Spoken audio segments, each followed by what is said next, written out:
যে মানুষটা কি আল্লাহ রাব্বুল আলামিন বলে, যে মানুষটা আমি আল্লাহ পাকের পথে আমি আল্লাহ রাব্বুল আলামিনকে সন্তুষ্ট করার উদ্দেশ্যে দিন প্রতিষ্ঠার খাতিরে নবীর ভালোবাসায় নবীর হুকুমে নিজের জানটা যদি কুরবানি করে দেয়, ওনারা মৃত না, ওনারা জীবিত। বলুন সুবহানাল্লাহ সুবহানাল্লাহ। আমার আল্লাহ পরে পরে বলতেছেন ওনারা এমনই জীবিত, বাল আহইয়া ওয়ালাকিন লা তাশকুরুন। ওনারা যে জীবিত, যেমন জীবিত তোমরা যেটা ভাবতে পারবে না। সুবহানাল্লাহ সুবহানাল্লাহ। একটা হাদিস মুবারকে পড়ছি, আল হুসাইন মিন্নি ওয়া আনা মিনাল হুসাইন। নবী পাক বলতেছেন হুসাইন আমার থেকে আর আমি নবী হুসাইনের থেকে। বলুন সুবহানাল্লাহ সুবহানাল্লাহ। সাধারণ বেশি কালাম এই মুহররমুল হারাম যে 10 তারিখ আমাদের থেকে বিদায় নিয়ে গেছে, এই মুহররমুল হারামের যে কারবালার যুদ্ধ যে হয়েছে, এই কারবালাটা কেড়ে হইল, তার কারণটা কি? আমি সংক্ষিপ্ত একটা হাদিসে মুবারাকা পড়ে আমি কথা শেষ করে দেব। কারবালাটা এক কথায় মূলত হলো আমাদের মতো গুনাহগার উম্মতের জন্য জান্নাতে যাওয়ার একটা জরিয়া। সুবহানাল্লাহ সুবহানাল্লাহ। আমাদের মতো গুনাহগার উম্মতদেরকে ইমাম হুসাইন রাদিয়াল্লাহু তাআলা তিনি রক্তের বিনিময়ে আল্লাহর হাবিব সাল্লাল্লাহু আলাইহি ওয়াসাল্লাম জান্নাতে নিয়ে যাব, এটারই নাম হলো গুনাতে কারবালা। এখন বলবেন হুজুর কেমন করে বললেন? আপনি বলে দেখুন বুখারী শরীফ বাবু শাহাদা করে দেখুন, সেই জায়গাটা আপনি পাবেন এমন করে যে আল্লাহর হাবিব সাল্লাল্লাহু আলাইহি ওয়াসাল্লাম তিনি বর্ণনা করতেছেন, হযরত ওমর ফারুক, হযরত আবু বকর সিদ্দিক রাদিয়াল্লাহু তাআলা। এই হাদিসটি দুই ধরনের পাওয়া যায়। এক ধরনের এমন করে, একবার আল্লাহর হাবিব সাল্লাল্লাহু আলাইহি ওয়াসাল্লাম মক্কাতে মদিনাতে তিনি মদিনা শরীফে তিনি নাই, আমাদের নবী মদিনা শরীফে নাই। যে জায়গায় নবী ইমামতি করতো আর সাহাবারা পিছনে নামাজ পড়তো, নবী কুরআন তেলাওয়াত করতো, সাহাবারা শুনতো, নবীর মুনাজাত করতো, সাহাবারা আমিন বলতো, নামাজ পড়তো, নবীর চেহারা মুবারক দেখতো। যে নবীর চেহারা দেখলে আল্লাহ পাক জাহান্নামের আগুনকে হারাম করে দেয়। সুবহানাল্লাহ সুবহানাল্লাহ বিহামদিহি। ওই নবী মদিনা মুবারকে নাই। একদিন, 2 দিন, 3 দিন নবী মদিনাতে নাই। আর এক হাদিস পাওয়া যায় 1 ওয়াক্ত, 2 ওয়াক্ত, 3 ওয়াক্ত নবী মদিনা মুবারকে নাই। মদিনার মানুষ ব্যাকুল, গেল কোথায় নবী? নবী কোন জায়গায় গেছে? সাহাবায়ে কেরাম তালাশ করা আরম্ভ করে দিয়েছে, সবাই কান্নাকাটা, মনে হয় মদিনাতে কিয়ামত হয়ে গেছে। দয়ার নবী রহমাতুল্লিল আলামিন নবীর সন্ধান নাই মদিনাতে। সাহাবায়ে কেরামরা এক পর্যায়ে তালাশ করতে করতে মদিনা মুনাওয়ারা থেকে একটু দূরে এক পাহাড়ের দিকে রওনা হয়েছে। পাহাড়ের মাঝখানে থেকে একটা রাখাল ওনার উট, ওনার ছাগল, ওনার দুম্বা নিয়ে বসে আছে। হযরত আবু বকর আর ওমর ফারুক দুইজনে তালাশ করতে করতে পাহাড় পর্যন্ত গেছে। যাই ওই রাখালকে বলতেছেন, ভাই রাখাল, তুমি কি রহমাতুল্লিল আলামিন নবীকে দেখছো? রাখাল বলে, না আমি দেখি নাই। তুমি কি এদিক দিকে একটা মানুষ যাওয়া দেখছো? রাখাল বলে, না, 3 দিন ধরে আমি এখানে বসে আছি, আমার উট এই জায়গার থেকে উঠে না, আমার ছাগল বকরি দুম্বা ঘাসও খায় না, শুধু কান্দে আর কান্দে। আবু বকর আর ওমর বলেন, কেন কান্দে? ওই পাহাড় থেকে একটা কান্নার আওয়াজ আসে, ওই কান্নার আওয়াজে আমার উট, ছাগল, বকরি দুম্বা সবাই কান্দে, কেউ আর ঘাসও খায় না, ওই জায়গার থেকেও উঠে না। সুবহানাল্লাহ সুবহানাল্লাহ বিহামদিহি। আবু বকর আর ওমরের বুঝার দেরি হয় নাই যে জি কান্নার সুরে উঠে কান্দে, যে কান্নার সুরে ছাগলে কান্দে, যে কান্নার সুরে উঠে ছাগলে ঘাসটা ছেড়ে দেয়, এটা তো সাধারণ মানুষের কান্না না। আবু বকর আর ওমর ফারুক যারা তালাশ করে করে যায়, দেখে মুজাহিদ শেষদার মধ্যে শুধু একটাই করে বলতেছেন, রব্বি হাবলি উম্মতি, আল্লাহ আমার উম্মতকে মাফ করে দাও, আল্লাহ আমার উম্মতকে মাফ করে দাও, আল্লাহ আমার উম্মতকে মাফ করে দাও। সুবহানাল্লাহ সুবহানাল্লাহ। ওমর ফারুক আবু বকর সিদ্দিক কে তারা বলেন, ইয়া রাসূলুল্লাহ, আপনি মাথা উঠান, শেষদা থেকে উঠান। ইয়া রাসূলুল্লাহ, মদিনার অবস্থা বেশি ভালো না, মদিনা শুধু কান্নার শব্দ। আপনার মেয়ে ফাতিমা অসুস্থের মধ্যে পড়ে গেছে কাঁদতে কাঁদতে, আপনার জামাই হযরত আলী আপনাকে তালাশ করে করে বেকুল, সমস্ত মদিনার সাহাবা আপনাকে তালাশ করতেছে, সবাই কান্নাকাটি করতেছে, ইয়া রাসূলুল্লাহ, আপনি শেষদার থেকে মাথা উঠান। নবী মাথা উঠায় না। আবু বকর কয়, ইয়া রাসূলুল্লাহ, আপনি মাথা উঠান, আপনার উম্মতের জন্য আপনি কাঁদতেছেন, যান আমি আমার জীবনের সমস্ত ইবাদত আপনার উম্মতের জন্য কুরবান করে দিলাম। সুবহানাল্লাহ। আমার বাবারা জানেন, আবু বকর সিদ্দিকের এক রাতের ইবাদত আর আমাদের যত আমরা আছি দুনিয়ার মধ্যে সমস্ত মানুষের ইবাদত যদি এক পাল্লায় রাখা হয়, আর আবু বকর সিদ্দিকের শুধু এক রাতের ইবাদত যদি এক পাল্লায় রাখা হয়, আবু বকর রাদিয়াল্লাহু তাআলার ইবাদতের পাল্লার ওজন ভারী হবে। সুবহানাল্লাহ। আর ওই আবু বকর কইতেছে, ইয়া রাসূলুল্লাহ, আপনার উম্মতের জন্য আমার জীবনের সমস্ত নেক আমলগুলো আমি দান করে দিলাম। সুবহানাল্লাহ। আমি মাথা উঠাই না। ওমর ফারুক কইলেন, ইয়া রাসূলুল্লাহ, আমি আমার জীবনের যত আমল আছে নেক আমলগুলো আছে আমি সমস্ত আপনার উম্মতের জন্য দান করে দিলাম। আল্লাহ, ইয়া রাসূলুল্লাহ, আপনি মাথা উঠান। মাথা উঠাই না। আবু বকর আর ওমর মনে মনে ভাবে যে আমরা দুই দিনে কাম হবে না, চলে যায়। উসমানের কাছে গেছে, উসমানকে সঙ্গে নিছে। হযরত আলীর কাছে গেছে, আলীকে সঙ্গে নিছে। আলী কয় যে আমি গেলেও কাম হবে না, তোমরা ফাতেমার কাছে যাও।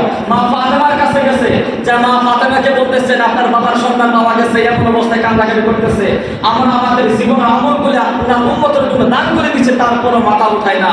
সেজদা থেকে মা ফাতেমা কয় আমি গেলেও কাম হবে না। একটাই শুধু মানুষ আছে যিনারা গেলে কাম হবে, যিনারা হলো হাসান আর হুসাইন। সুবহানাল্লাহ। সাহাবায়ে কেরামরা, সমস্ত সাহাবায়ে কেরাম দল ধরে হাসান আর হুসাইনকে নিয়ে ওনারা ধরে ধরে হাসান আর হুসাইনকে পাহাড়ের উপরে উঠাইয়া হাসান হুসাইন যায় বলে, নানা যান আপনি উঠে, কিন্তু মাথা উঠায় না, শুধু রব্বি হাবলি উম্মতি, আমার উম্মতকে মাফ করে দাও, আল্লাহ আমার উম্মতকে মাফ করে দাও। এত কারবালা মারা হয়ে গেছে। কারবালা মানে কি বুঝুন? ইমাম হাসান ইমাম হুসাইন বলতেছেন, ইয়া রাসূলুল্লাহ, আপনি মাথা উঠান। আপনি উঠান না কেন? উঠান। নবী মাথা উঠায় না, শুধু কান্দে আর কান্দে। নবীর কান্দার পানি ওই পাহাড় থেকে নিচ পর্যন্ত টুপ টুপ করে পড়তেছেন। আল্লাহু আকবার। ইমাম হুসাইন রাদিয়াল্লাহু তাআলা আর হাসান রাদিয়াল্লাহু তাআলা আনহুমা তিনারা দুইজন বলতেছেন, নানা গো, আমরা তো জানি আপনি কেন মাথা উঠান না। ইমাম হুসাইন শেষ পর্যায়ে বলতেছেন, ইয়া রাসূলুল্লাহ, নানা যান, আপনি আর আপনার উম্মতের জন্য চিন্তা করবেন না, আপনি সেজদা থেকে মাথা উঠান।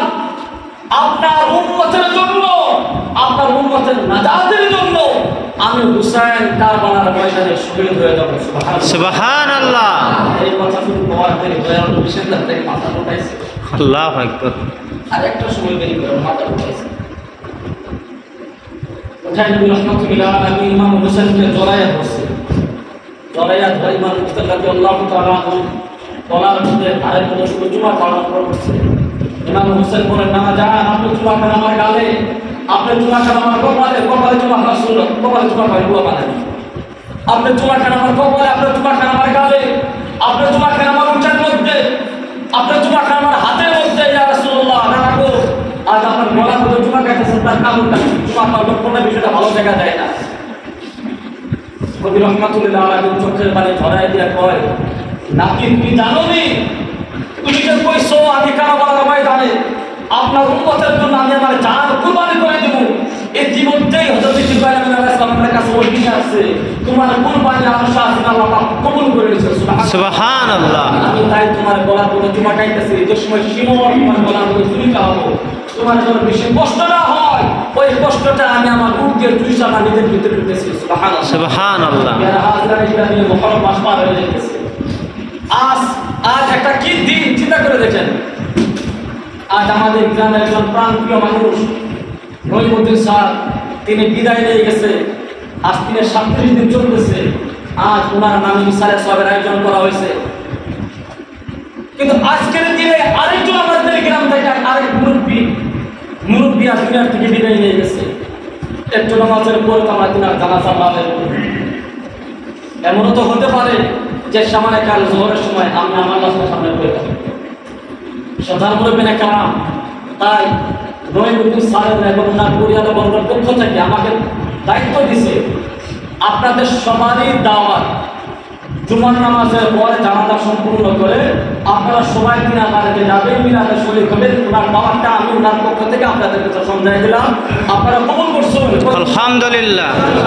এখন একটা গুরুত্বপূর্ণ, ওই যে কইছিলাম যে 7 ধরনের মানুষকে আল্লাহ পছন্দ করে না, তার কথা 5 ধরনের কইছি জি আর 2-3 ধরনের বাকি আছে শর্টকাট করে কইলাম সময় নেব না আল্লাহ রাব্বুল আলামিন কোরআনের মধ্যে বলতেছেন ইন্নাল মুবাদ্দিরিনা কানু ইখওয়ানাশ শায়াতিন ফুজুল খরচ করলে ওয়ালাকে আল্লাহ রাব্বুল আলামিন পছন্দ করে না যে জায়গায় 10 টাকা খরচ করলে হয় ওই জায়গায় কোটারি করে 20 টাকা খরচ করে হয় এই মানুষকে আল্লাহ পছন্দ করে না না আমি একজন ইমাম আমি ইমাম হিসাবে আমি গ্রামের মধ্যে কিছু আমার নলেজা থাকে এমন বিবাহ বাড়িতে গেছি বিবাহ করানোর পর খাওয়া দাওয়া করানোর পর বলে হুজুর সর্বনাশ বলে কি হয়েছে 10-15 জনের ভাত না যায় বসছে এরকম হয় না হয় তা আমি পরে জিজ্ঞাসা করছিলাম যে ভাই 10-15 জনের ভাত না যায় বসছে ওনার মানে জেহেনটা খুলে দেওয়ার জন্য বলছিলাম যে খালি তালি করছে এরা তৃণমূল করছে তো যেমন সে জীবনে কি খালি বাসন জীবন ফলাইছে যেমন ভাত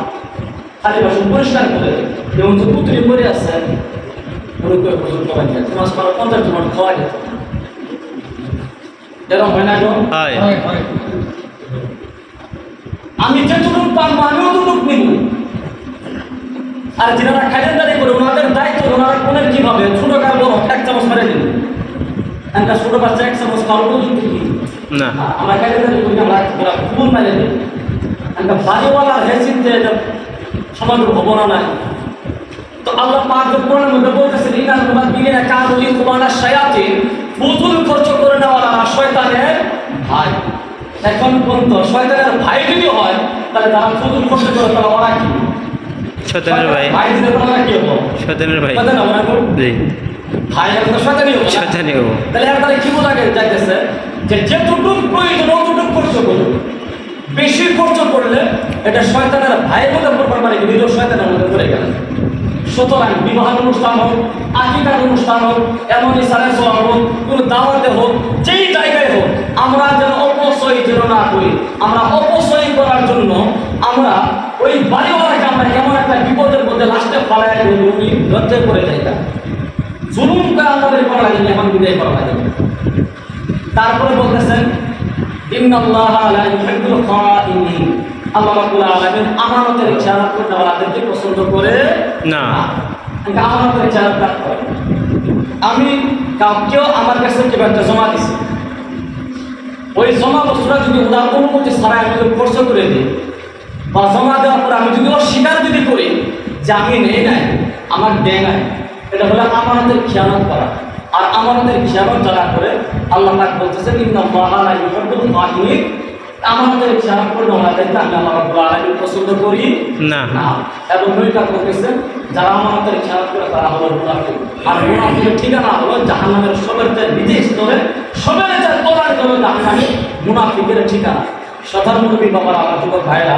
আমার কথা বলার উদ্দেশ্য হলো একটাই যে মুহররমুল হারাম আমাদের থেকে বিদায় সম্মুখে আলোচনার মতো মুহররম আমাদের তকদিরে আছে না নাই জানি না আজকে যারা বিদায় নিয়ে গেছে একদিন আমরাও দুনিয়ার থেকে বিদায় নিয়ে যাবো এটাই দুনিয়ার পরম্পরা আসার সিস্টেম আছে যাওয়ার কোনো সিস্টেম নাই আমার সময় দেখবেন খালি উলঙ্গ অবস্থায় আসার সময় মানুষ দুনিয়ার মধ্যে আসে কোনো কাগজ নিতে আসেনি না ব্যাংক ব্যালেন্স নিয়ে আসেনি নাই চেক বুক নিয়ে আসেনি না মাঠের দলিল নিয়ে আসেনি না না যাওয়ার সময় কিছু ব্যাংক ব্যালেন্স নিয়ে যায় কি কিচ্ছু না চেক বুক কিছু মাঠের দলিল নাই বহুত দাম দিয়ে মাটি কিছু মন্দির হবে 15-20 লাখ টাকা কোনো দলিল নিয়ে যায়নি কিছু কিচ্ছু নিয়ে যায় না আমরা কি বুঝতেছি মানে আমার সময় তুমি আসছো খালি হাতে যাওয়ার সময় তুমি যাবা খালি হাতে আমার সময় উলঙ্গ হয় না কাপড় ছাড়া তুমি দুনিয়া ঢুকাইছিলা যাওয়ার সময় তাও আল্লাহ পাকের বিধান যদি পুরুষ হোক তারা 3 খানা সাদা কাপড় যদি মেয়ে হোক তোমার 5 খানা সাদা কাপড় পরিধান করে তোমাকে মাটি নিচে রাখা হবে এতটুকু করে সম্পদ আপনার হাজার দিকে মাটি আছে আপনার জল কবরস্থানে যেটুকু জায়গা যার বাড়ির ভিতরেও নাই বেলেগের বাড়ি উঠুলি থাকে ওনার জন্য কবরস্থানে ঠিক অতটুকু জায়গা যারা দেখি বহুত কিছুই আছে অনেক কিছু অর্জন করছে ওনার জন্য জানাজা নামাজের মধ্যে যে 4জন ভিড় যার কিছু নেই ওনার জন্য 4টে ভিড় দিই 5টা চলবে আর কেউ জানা যায় একটা বেশি করে দিই বড় মানুষ এরকম কেউ এরকম কিছু করে কি না না একটা তোকে বেশি করে কি করবো জানাজা করে দেবো আল্লাহ রাব্বুল আলামিন আমাদের সকলকে কথাগুলো বুঝে দুনিয়ার বুকে থাকার অবস্থায় যেন আখিরাতের কাম যেন আমাদের করার সুযোগ দেয় আমরা সবাই বলি আল্লাহুম্মা আমিন আল্লাহুম্মা আমিন আসসালামু আলাইকুম